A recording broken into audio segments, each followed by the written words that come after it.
అది నేను మేనేజ్ చేస్తాను ఉండండి.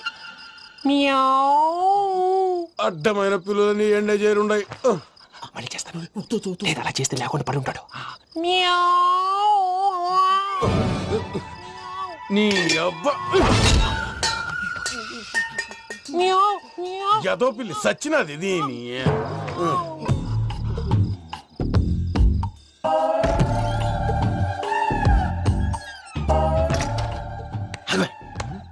తెలిసినట్టు వెళ్ళిపోతా ఉంటే వెనకాలరా.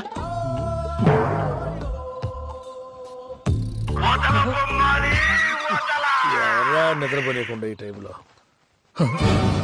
అర్ధార్థ పుట్టి ఫోన్ లేంట్రా. ఏం లేదు భయ్యా, నువ్వు మిడ్ నైట్ దొంగ తిరుగులు తిరుగుతున్నట్టు, చెంబులు తపేలాలు నీకు తగలరాని చోట తగులుతున్నట్టు పిచ్చి పిచ్చి కళలు వస్తున్నాయి. ఏదో దరిద్ర పుట్టుకల కనుక ఏంటి గురుగారు